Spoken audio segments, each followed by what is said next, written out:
Have you wanted to buy a home that's pre-foreclosure or foreclosure, a bank-owned property, let's say, and you don't know how? Well, in this video, I'm going to talk to you about how to get in the game on a pre-foreclosure. That's the focus of this video. And we're going to go through what the four-step process is in order to buy a house, whether it's pre-foreclosure or post-foreclosure or right at the sheriff's sale.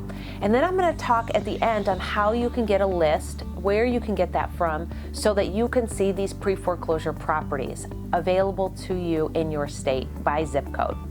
All right, let's get started.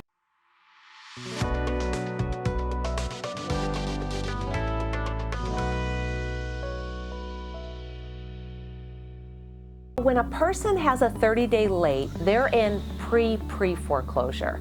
And so they typically, that's the best opportunity that you have to work with them to buy their home is when they're starting to get in default, 30 days and then 60 days late. After they become 90 days to 120 days, the bank will put together what's called a notice of default or a lis pendens, depending on the state. And they will give notification publicly that there is a default happening. And then when they do that, they have, in certain states, they have a judicial process for foreclosure. In other states like Michigan, there is an advertisement, legal news by advertisement, in which you have 4 insertions. So in step 1, let's call that the pre-foreclosure, that is the best time to get in the game, but you're not going to get into the game with a 30-day late unless you hear from a friend or family member that a person is behind on their payments, or maybe you have an ugly yellow sign posted that says that you buy ugly houses or you're an investor. So unless you hear about it word of mouth, you're not going to be able to get to that buyer. So the next phase is the pre-foreclosure, in which a person is 60 to 90 days late, but they're not in foreclosure yet. It's pre-foreclosure. So you have the opportunity to come alongside with them and to help them get out of that situation by potentially selling you the house and them avoiding a foreclosure, which in a foreclosure situation, it affects a person for 7 years. Make no mistake about it. No matter what state you're in, it stays on your record for a total of 10 years and really affects your buying power for 3 to 7 years. So what happens in that notice of default stage is that the bank will put out either a notice of default or a lis pendens, and you have the ability to look up that information and to get that. And that is what I'm going to share with you at the end of this video, because that is the most important information. To be able to get to that home buyer before they go into foreclosure is so useful and helpful. The third stage of foreclosure is at the sheriff's sale, and you can absolutely look to go to a sheriff's sale. You have to have cash for the property, and typically whatever that lien is what the opening bid is going to be, plus interest, penalties, and fees.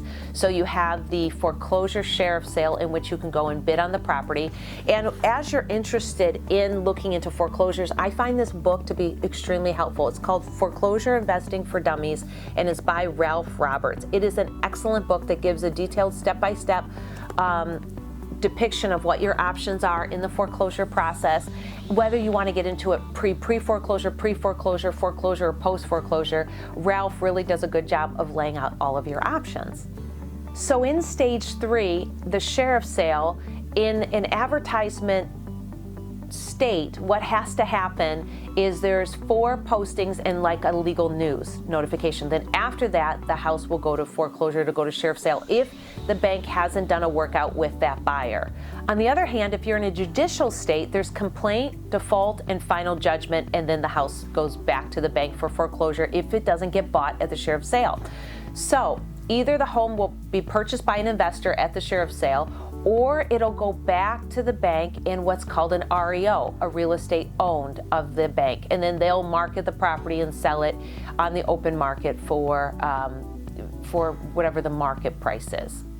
And that is stage 4 of the foreclosure process, an REO, bank-owned home, in which you might see a HUD property, or you might see it come back on market through a real estate agent, and they might say bank-owned property. So those are the 4 stages of foreclosure. So what we want to talk about today is getting in at the pre-foreclosure stage. It's an opportunity that you have to really contact that buyer and really help them and to benefit yourself. So oftentimes the steps are you send letters, you make phone calls, sometimes you may even want to knock on their door to see what they're willing to do. And then once they return your phone call or call you, sometimes that could be days before a sheriff's sale, But once they make that phone call to you, then you can begin talking to them. And step 2 is that you want to get a payoff. You want to clearly know what is owed to that bank. So that borrower, that seller, potential seller, will need to get a payoff for you with your assistance so that they can see what their so you can see what the balance is, what the late fees are, taxes, interest, and then that total payoff amount. And then from there you can structure a good deal that maybe makes the most sense. You could pay cash for the property, maybe organize a hard money loan in order to do that. You could also catch up the payment. At a minimum, you're going to need funds to be able to catch that payment up for that seller if you come to an agreement in terms. So catching up their back payments, and so that so that that owner can then have a caught up mortgage. And then from there you could do things like a wraparound mortgage, which we'll talk about in later weeks, where you have the existing lien, you continue to make the payments, you have control of the property, and once you sell that property, then that lien is paid off. And then you have various ways that you can sell that property. You can sell it to a wholesaler for a profit.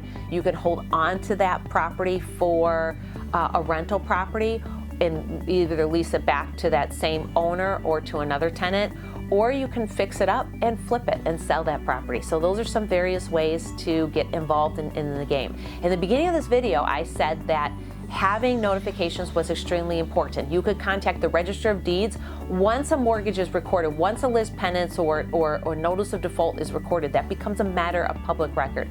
And public record means that you can have access to that, either through your legal newspaper, if it's by advertisement, or through the Register of Deeds. This is Dawn Connors at Mortgage One. Thank you so much for watching. If you found this video helpful, please like and share it out, and also ring that bell for future videos. I put out videos 3 times a week. Thank you for watching.